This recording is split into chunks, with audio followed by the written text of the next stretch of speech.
Juste en introduction, je voudrais rappeler trois faits et chiffres. Premier sujet sur l'investissement responsable en France d'abord, qui est fondé sur des critères environnementaux, sociaux et de gouvernance, qui est porté bien sûr par les assurances qui sont très, très actives dans le secteur, mais aussi tous les fonds d'investissement et les sociétés de gestion classiques. Il atteint aujourd'hui 746 milliards d'euros. Il pesait 550 milliards d'euros en 2014 et 440 en 2013. Donc c'est une tendance de fond croissante. Les investisseurs veulent savoir dans quoi ils investissent et ils pourraient avoir tendance à préférer une entreprise qui leur garantit 5% de rendement sur 15 ans plutôt qu'une entreprise qui va leur en garantir 10 une année, moins 2 une autre, etc. Deuxième sujet, c'est ces affaires et ces scandales à répétition, de Lactalis à Volkswagen en passant par H&M. Tous ces géants du commerce et de l'industrie ne peuvent plus jouer indéfiniment avec des critères qui sont liés au respect des fournisseurs, à leurs salariés partout dans le monde, avec des critères écologiques, environnementaux. On peut dire d'une certaine façon que le profit, désormais, exige de la transparence et une forme d'exemplarité. Troisième sujet, le dernier baromètre de l'Observatoire RSE et de Malakoff-Médéric nous indique que la politique RSE, elle est très majoritairement rattachée à la direction générale de l'entreprise. Et j'en viens à notre sujet, ça ne nous étonne pas trop finalement, puisque quand on écoute les huit entreprises qu'on a interrogées, on se rend compte que c'est une question qui est finalement tout à fait reliée et indissociable de la stratégie de l'entreprise et de ses valeurs d'une part, de ses hommes et de son leader. Et donc c'est sur ces trois points-là que je vous propose de revenir assez rapidement. Finalement, ce qui nous a marqué dans ce travail, c'est la manière dont cette question de l'engagement sociétal, ça constitue en fait pour toutes les entreprises qu'on a interrogées une démarche globale de progrès. Et de progrès dans tous les sens du terme et qui touche finalement au cœur business de l'entreprise. Son marché, ses clients, le développement de ses salariés, la rétention des talents, sa capacité à co-innover avec ses fournisseurs, avec les clients. Ça dépasse très largement cette logique d'obligation ou de questionnaire RSE qu'on remplit quand on répond à des appels d'offres publics, etc. On retient, nous, cinq choses de nos échanges. Premier sujet, le management consanguin ne fait pas très bon ménage avec ces approches. Faire participer des administrateurs indépendants.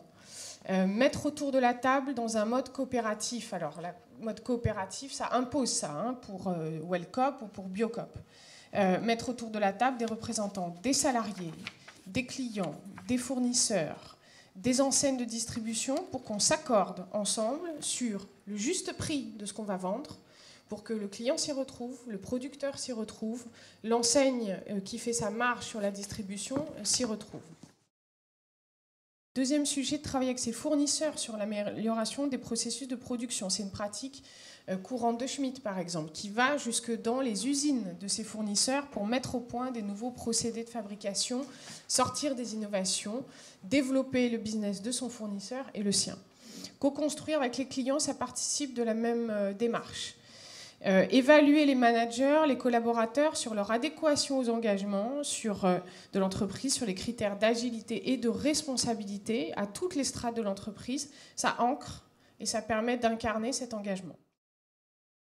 Troisième point sur le leader, puisqu'on voit que toutes ces questions qui sont assez complexes, qui engagent l'entreprise très loin potentiellement, jusqu'à des sujets de transparence sur les politiques de rémunération, sur des orientations spécifiques, sur donner priorité à l'augmentation des bas salaires, par exemple. C'était la lettre de mission du DG de Biocop l'année dernière. Toutes ces questions-là, forcément, ça engage le leader. D'abord, il est gardien des valeurs de l'entreprise, ça ne vous surprend pas, vous le vivez probablement vous chaque jour. Dans une entreprise dont il hérite, donc parfois il est aussi le garant de la poursuite de cette vision. C'est le premier militant de son entreprise. Ensuite, il traduit cet engagement en actes concrets, politique de rémunération, politique d'approvisionnement, gestion des relations clients, fournisseurs, politique de recrutement. Merci Julie. Juste un mot pour compléter. D'abord, pour remercier ceux qui ont travaillé sur ce chapitre. Anne-Laure Guineuf n'est pas parmi nous, mais c'est elle qui a été notre plume sur ce sujet. Une très bonne plume, vous verrez. C'est la responsable de la chaire RSE chez Audencia. Et puis nous avons travaillé avec des membres, Barthélémy est par ici, Bertrand Barthélémy, pardon. Nous avons travaillé avec Didier Pitlet, nous avons travaillé avec Martin Huer, nous avons travaillé avec Anne Vaucheret. Voilà. J'ai eu plaisir aussi à participer à ce groupe. J'ai mené pas mal d'interviews de dirigeants, ce que Julie a cité. Ce qui m'a frappé dans ces 3 interviews que j'ai faites, d'autres ont été faits par d'autres collaborateurs, c'est le lien permanent que ces dirigeants font avec l'engagement des salariés. C'est-à-dire qu'il n'y a pas de RSE, il y a un peu de Larsen, là, il n'y a pas de RSE sans engagement des salariés.